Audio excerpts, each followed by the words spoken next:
ನಮಸ್ಕಾರ ರೀ ಎಲ್ಲರಿಗೂ. ಇವತ್ತು ಉತ್ತರ ಕರ್ನಾಟಕ ಸ್ಪೆಷಲ್ ಶೇಂಗಾ ಚಟ್ನಿ ಮಾಡೋದು ಹೆಂಗಂತ ಹೇಳ್ಕೊಡ್ತೇನೆ ರೀ. ನೋಡ್ರಿ ಶೇಂಗಾ ಚಟ್ನಿ ಉತ್ತರ ಕರ್ನಾಟಕ ಮಂದಿಗೆ ಅಂದ್ರೆ ಭಾಳ ಇಷ್ಟ ರೀ. ಖಡಕ್ ರೊಟ್ಟಿ, ಮೊಸರ, ಶೇಂಗಾ ಚಟ್ನಿ ಇತ್ತಂದ್ರೆ ಅವ್ರಿಗೇನೂ ಬ್ಯಾಡ್ರಿ.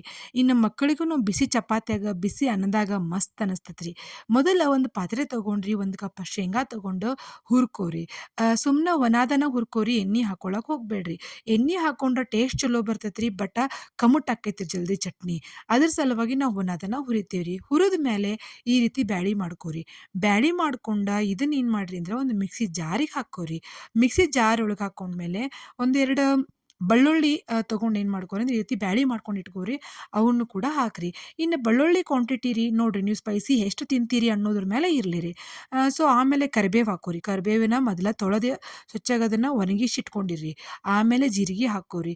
ಆಮೇಲೆ ಏನಪ್ಪಾ ಅಂತಂದ್ರೆ ಹವಿಜ್ ಹಾಕೋರಿ. ಹವಿಜ ನೋಡ್ರಿ, ಇದು ನಿಮ್ಗೆ ಆಪ್ಷನಲ್, ಬಟ್ ಹಾಕಿದ್ರೆ ಭಾಳ ಟೇಸ್ಟ್ ಕೊಡ್ತತಿ. ಆಮೇಲೆ ಅರಿಶಿನ ಹಾಕೊಂಡೇನ್ರಿ, ಖಾರ ಹಾಕೊಂಡೇನ್ರಿ, ಮತ್ತು ಉಪ್ಪು ಹಾಕೊಂಡೇನ್ರಿ, ಒಂದು ಚಿಟಿಕೆ ಅಷ್ಟ ಸಕ್ರೆ ಹಾಕೋತೇನ್ರಿ. ಸಕ್ರೆ ಆ್ಯಕ್ಚುಲಿ ನೀವು ಹಾಕೋಬೋದು, ನೀವು ಬಿಡಬಹುದ್ರಿ. ಒಬ್ರೊಬ್ರು ಭಾಳನ ಹಾಕ್ತಾರೆ, ನಾವು ಸ್ವಲ್ಪ ಕಡಿಮೆ ಹಾಕಿರ್ತೇನ್ರಿ. ಇನ್ನು ಖಾರ ಉಪ್ಪು ಟೇಸ್ಟ್ ಅಂತೂ ನೀವು ನೋಡ್ಕೊಂಡು ಹಾಕೊಂತ ಹೋಗ್ಬೋದ್ರಿ, ಪ್ರಾಬ್ಲಮ್ ಇಲ್ಲ. ಸೊ ಅದಾದ್ಮೇಲೆ ಈ ರೀತಿಯಾಗಿ ಮಿಕ್ಸಿ ಮಾಡ್ಕೊಂತ ಹೋಗ್ರಿ. ಸೊ ಭಾಳ ಉಟ್ಟು ಇಡಕ್ಕೆ ಹೋಗ್ಬೇಡ್ರಿ, ಭಾಳ ಪುಡಿನೂ ಮಾಡಕ್ಕೆ ಹೋಗ್ಬೇಡ್ರಿ. ಈ ಥರ ಇರಲಿ ರೀ ಶೇಂಗಾ ಚಟ್ನಿ. ನೀವು ಹಿಂಗೆ ಮಾಡ್ಕೊಂಡು ತಿನ್ನಿರಿ ಶೇಂಗಾ ಚಟ್ನಿನ, ಗೊತ್ತಾಗ್ತೈತಿ ಭಾಳ ಟೇಸ್ಟಿ ಅನಿಸ್ತೈತೆ ರೀ. ಮತ್ತು ನೋಡಕ್ಕೂ ಭಾಳ ಅಟ್ರಾಕ್ಟಿವ್ ಅನಿಸ್ತೈತೆ ರೀ ಮಕ್ಕಳಿಗೆ. ಆಮೇಲೆ ಮಿಕ್ಸಿ ಆದಮೇಲೆ ಮಿಕ್ಸಿ ಜಾರ್ ಒಳಗಿಂದ ಅದನ್ನು ಏನು ಮಾಡಿರಿ ಅಂತಂದ್ರೆ ಒಂದು ಏರ್‌ಟೈಟ್ ಗ್ಲಾಸ್ ಜಾರ್ ಒಳಗೆ ತೆಗೆದು ಇಟ್ಕೊಂಡು ಸ್ಟೋರ್ ಮಾಡಿರಿ. ಯಾವಾಗ್ಲೂ ಇದೇ ರೀತಿನ ಇಟ್ಕೊಂಡು ಸ್ಟೋರ್ ಮಾಡ್ಕೋತೇನೆ ರೀ.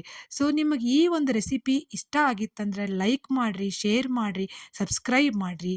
ಥ್ಯಾಂಕ್ ಯು ರೀ.